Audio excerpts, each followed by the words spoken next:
Hello friends, study with मैंक के current affair session में आपका स्वागत है। ये current affair SSC, banking, railway, state PCS, CDS, CAPF, NDA और अदर कॉम्पिटिटिव एग्जाम आदि में सहायक होंगे।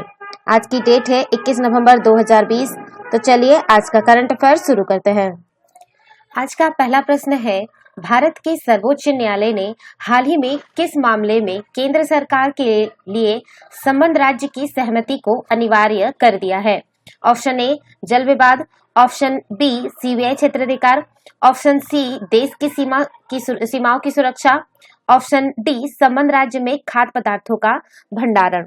देखिए, जस्टिस बी आर गवई और ए एम खानविलर की पीठ ने सीबीआई के कामकाज को नियंत्रित करने वाले डीएसपीई यानी दिल्ली विशेष पुलिस प्रतिष्ठान अधिनियम की धारा जो है आपका 5 और 6, ठीक है, 5 और 6 का उल्लेख करते हुए यह कहा कि देखा जा सकता है कि भले ही धारा 5 और 6 में केंद्र सरकार को संघ शासित प्रदेशों के अलावा भी किसी राज्य में डीएसपीई सदस्यों की शक्तियों और क्षेत्राधिकार क्षेत्र का विस्तार करने की अनुमति हो, लेकिन जब तक संबंधित राज्य डीएसपीई अधिनियम की धारा 6 के तहत अपने राज्य क्षेत्र के भीतर इस तरह के विस्तार के लिए अपनी सहमति नहीं देता है, तब तक केंद्र सरकार को यह अनुमति नहीं दी जा सकती है। तो इसका सही आंसर होगा ऑप्शन बी सीबीआई क्षेत्राधिकार। चलिए नेक्स्ट क्वेश्चन पे चलते हैं। हाल ही में जारी की गई 2020 की व्यापार रिश्वत जोखिमों की वैश्विक सूची में भारत कौन से स्थान पर है? Option A 77, option B 50, option C 49, option D 66। देखिए, हाल ही में जारी की गई 2020 की व्यापार रिश्वत जोखिमों की वैश्विक सूची में भारत जो है 45 अंकों के साथ 77वें स्थान पर है। बात करते हैं वैश्विक रिश्वत जोखिम सूचकांक के बारे में।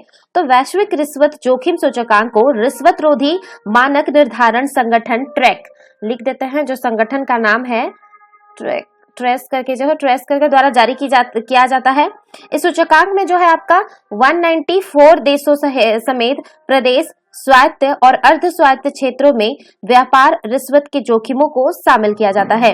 मूल रूप से यह दुनिया भर में व्यवसाय समुदाय की आवश्यकता के अनुरूप वाणिज्यिक रिश्वतखोरी के जोखिमों के बारे में अधिक विश्वसनीय एवं सटीक जानकारी उपलब्ध कराने के लिए इस सूचकांक जो है पहली बार जो है आपका 2014 में प्रकाशित किया गया था।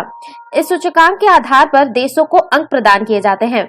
सरकार के साथ व्यापारिक बातचीत, रिश्वत प्रतिरोधक तंत्र और उनका प्रबंधन, सरकार और सिविल सेवा में पारदर्शिता, मीडिया की भूमिका सहित नागरिक समाज की निगरानी क्षमता।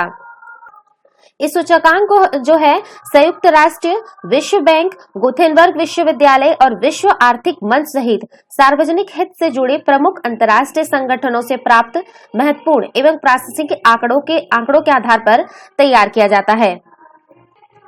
बात करते हैं इस जो आपका पायदान के बारे में। तो इस वर्ष वैश्विक रिश्वत जोखिम के मामले में उत्तर कोरिया, तुर्कमेनिस्तान, दक्षिण सूडान, वेनेजुएला और इरिट्रिया शीर्ष पर हैं, जबकि डेनमार्क, नॉर्वे, फिनलैंड, स्वीडन और न्यूजीलैंड में यह सबसे कम है। तो इसका सही आंसर होगा ऑप्शन ए 77।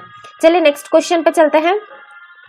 दुनिया भर में बाल अधिकारों के प्रति जागरूकता और सुरक्षा को बढ़ावा देने के लिए प्रत्येक वर्ष विश्व बाल दिवस कब मनाया जाता है? ऑप्शन ए 19 नवंबर, ऑप्शन बी 26 अक्टूबर, ऑप्शन सी 5 अप्रैल, ऑप्शन डी 20 नवंबर। देखिए, दुनिया भर में बाल अधिकारों के प्रति जागरूकता और सुरक्षा को बढ़ावा देने के लिए प्रत्येक वर्ष 20 नवंबर को विश्व बाल दिवस मनाया जाता है। इस दिवस के आयोजन का प्राथमिक उद्देश्य विश्व में बच्चों के अधिकारों और उनके कल्याण के प्रति जागरूकता को बढ़ावा देना है। यह जो है सबसे पहला दिन जो है 1954 में मनाया गया था।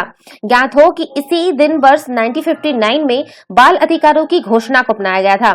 साथ ही इसी तिथि को वर्ष 1989 में संयुक्त राष्ट्र महासभा ने बाल अधिकारों पर अभिसमय को भी अपनाया था।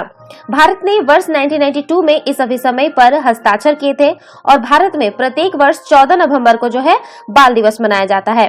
ध्यातव्य है कि भारत ने बच्चों के अधिकारों की रक्षा करने की दिशा में कई महत्वपूर्ण कदम उठाए हैं, जिनमें शिक्षा का अधिकार अधिनियम, बेटी बचाओ बेटी पढ़ाओ अभियान और पोषण अभियान आदि प्रमुख है। तो इसका सही आंसर होगा ऑप्शन डी 20 नवंबर। चलिए नेक्स्ट क्वेश्चन पे चलते हैं।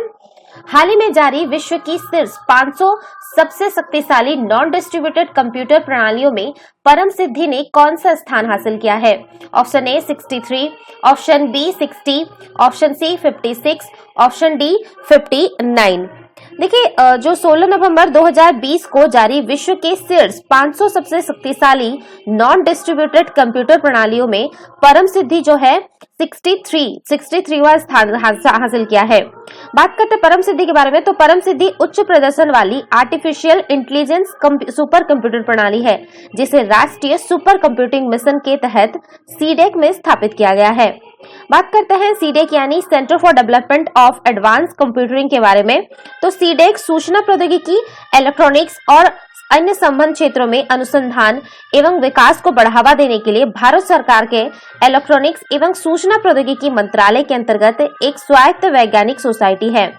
वर्ष 2003 में national centre for software technology ERNC-DSI institute of technology Thiruvananthapuram तथा भारत के इलेक्ट्रॉनिक्स डिजाइन एवं प्रौद्योगिकी केंद्र का विलय सीडेक में कर दिया गया था, जो भारत का पहला स्वदेशी कंप्यूटर है। आपको पता होगा परम 8000 जो है वर्ष 1991 में सीडेक द्वारा ही बनाया गया था।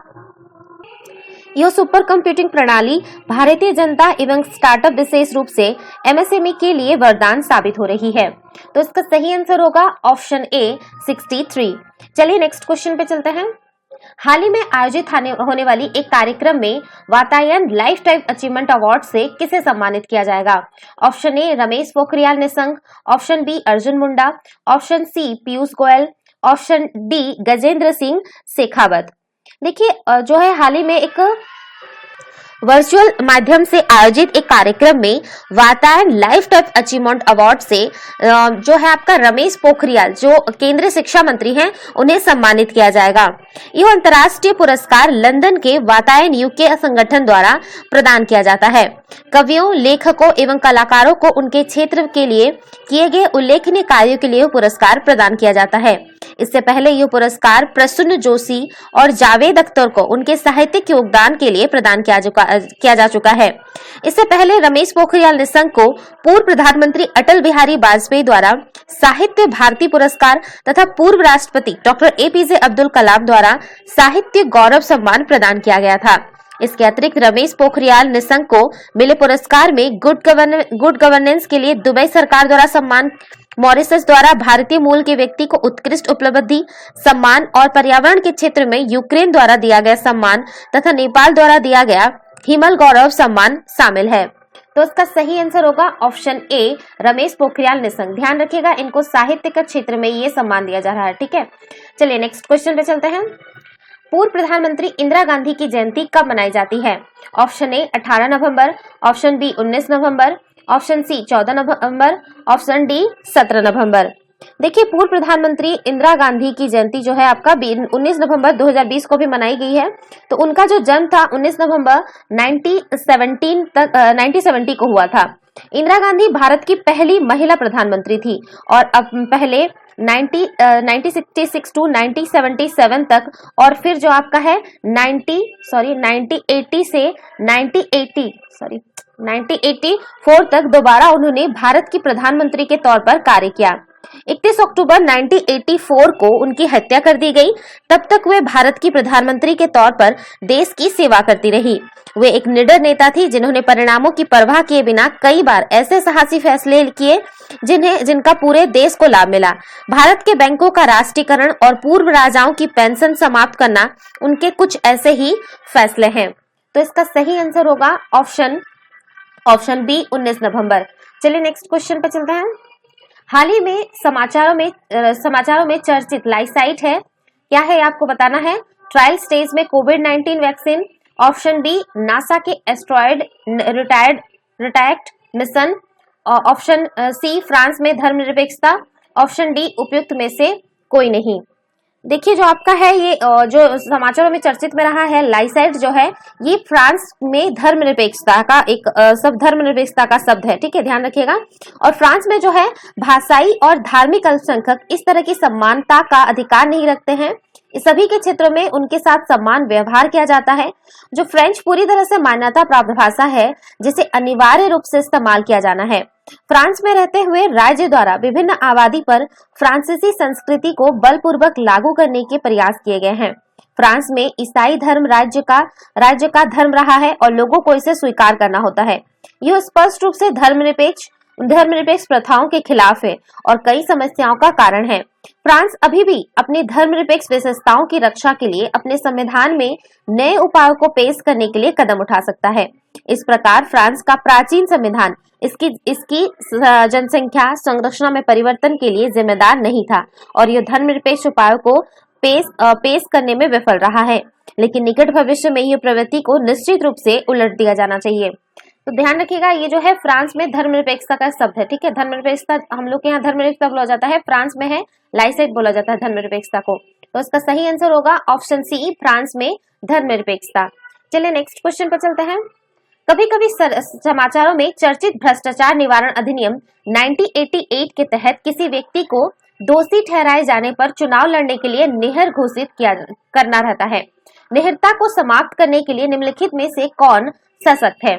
ऑप्शन ए भारत के राष्ट्रपति, ऑप्शन बी केवल मुख्य निर्वाचन आयुक्त, ऑप्शन सी सांसदों के लिए संसद और विधायकों के लिए राज्य विधानसभा, ऑप्शन डी भारत का निर्वाचन आयोग।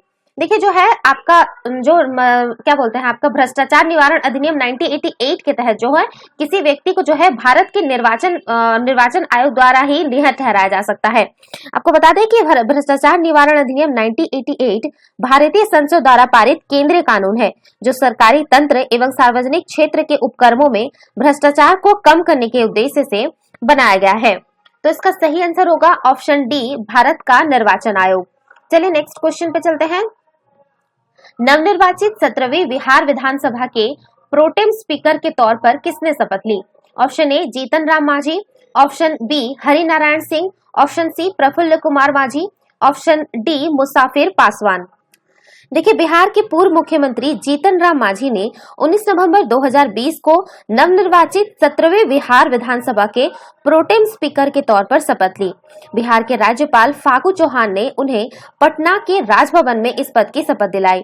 वे नवनिर्वाचित बिहार विधानसभा के पहले सत्र के पहले ही दिन सदन में स्पीकर के तौर पर कार्य करेंगे और उनकी अगुवाई में नवनिर्वाचित बिहार विधानसभा अपने नए स्पीकर का चुनाव करेगी। आमतौर पर सत्तारूढ़ दल से ही किसी सदस्य को स्पीकर के तौर पर चुना जाता है। तो इसका सही आंसर होगा ऑप्शन ए जीतन राम मांझी। चलिए नेक्स्ट क्वेश्चन पे चलते हैं। हाल ही में किसके द्वारा महात्मा गांधी राष्ट्रीय ग्रामीण रोजगार गारंटी योजना पर एक अध्ययन किया गया था जिसकी हाल ही में एक रिपोर्ट जारी की गई है? ऑप्शन ए लिपटेक India, option B migrant workers, option C inadequacy of welfare measures in India, option D Sakina Dhorajiwala. देखिए हाल ही में जो है आपका लिवटेक इंडिया द्वारा महात्मा गांधी राष्ट्रीय ग्रामीण रोजगार गारंटी योजना पर एक अध्ययन जारी किया गया था जिसकी हाल ही में रिपोर्ट जारी की गई है। महात्मा गांधी राष्ट्रीय ग्रामीण रोजगार गारंटी योजना पर निर्भर अधिकांश ग्रामीण श्रमिकों के लिए उनका काम केवल कार्यस्थल पर ही समाप्त नहीं होता है। उनमें से कई श्रमिकों को अपनी मजदूरी प्राप्त करने के लिए बैंकों के चक्कर लगाने के लिए मजबूर किया जाता है, जहां उन्हें भुगतान की बारंबार नामंजूरी, बायोमेट्रिक त्रुटियां और गलत जानकारियों का सामना करना पड़ता है, जिसमें उन्हें किराए भाड़े में व्यय करना पड़ता है। इसके साथ ही उनकी आय की हानि भी होती है। सामान्य स्थिति में भी ये अंतिम पड़ाव वाली चुनौतियां श्रमिकों को समय पर ढंग से पहले स्वयं की मजदूरी को उपयोग करना कठिन बना देती है।